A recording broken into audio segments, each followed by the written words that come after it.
So what the powers that be really want to happen as well is have an incredible mixture of fear and confusion. What they really want is they want something to be seen as a false, prophetic, not even prophetic, a false entity that's godlike. Because we're living in a time where the real spiritual practices like animism and then variations of animism that fall under the name of polytheism but really kind of still are animism, such as John the Baptist, all those people, they were not monotheists, okay? The powers that be want any way where they can hypnotize people with a fusion of monotheism, because subservient religions are basically evil, and they want worship. Okay, they want all those people that are looking for something to worship that could give them something in return. That's the standard idea. It doesn't take a lot of abstract thinking to be a part of a monotheistic sort of thought process. And as we've seen right away, there's going to be fake spiritual people, meaning people that pay for psychics, pay for mediums, think it's all big entertainment and fun. They're going to start worshiping this thing. And the reason why this is coinciding perfectly right now with all of the attempts to block ascension leaders is there's also simulation theory. Okay, the idea here in the past, let's just say 50 years, moving away from organized religion and then having false alternatives for spirituality, all has a hidden fear that is common for everybody. And this is finding yourself a spiritual belief that does not entail a hell realm or a heaven realm. Okay?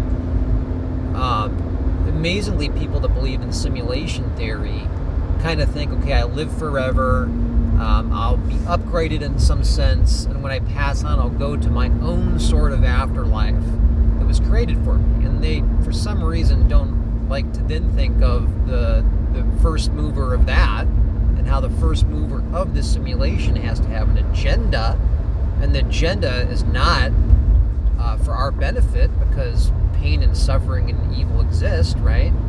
But yet they're okay with simulation theory. Okay, simulation theory is anti-spiritualism. It's negative. And then the next thing would be finding a higher power in something theatrical, something that removes angels and demons. And as occult students know, there are realms of good and bad, but there's not realms of absolute evil and absolute aggression in the way that we think. There's not a burning fire realm. There are articulations of evil as we understand it in biological soul container, which can populate entities that then will appear that way.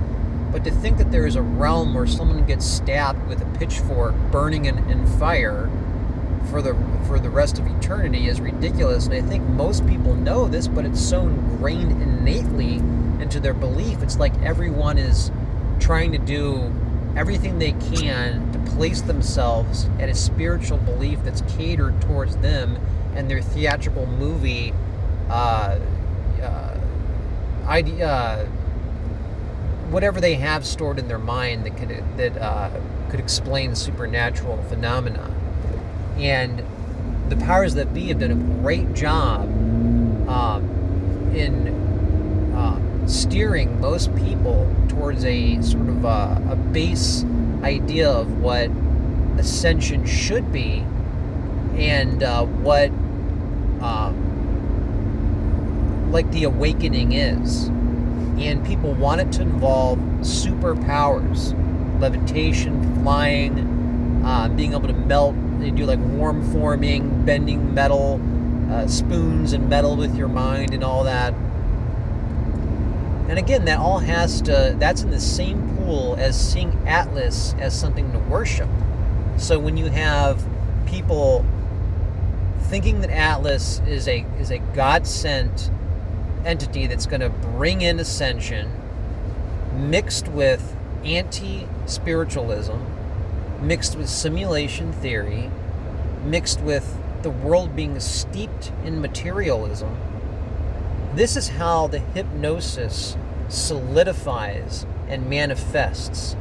So the fact that there's going to be people thinking this is a something from another dimension they should worship is exactly what the powers that be want to happen. Okay, they want that. That's exactly what they want. They want people joking around about it, saying, "Oh, I think it's an alien ship." But then when those people go back and they're by themselves, they're terrified. So if you think about the mathematical groupings of people who are joking around about this but think it's a spacecraft, people that don't think it's a spacecraft but it could be potentially dangerous because it's the size of Manhattan, right? Size of Manhattan, that's super important. And so you're going to have people who automatically think that something the size of Manhattan is headed towards Earth. You have people automatically thinking something the size of Manhattan is a spaceship. You automatically have people thinking something the size of Manhattan is God sent.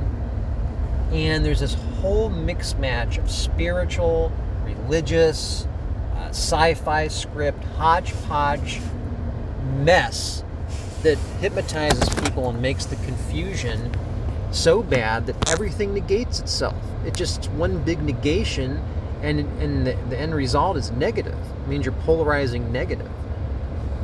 Don't fall for it. Don't worship it. It's some dust flying in space, whatever it is. It's pre-orchestrated, and it's been arranged years ahead of time. This has been all thought out, planned out.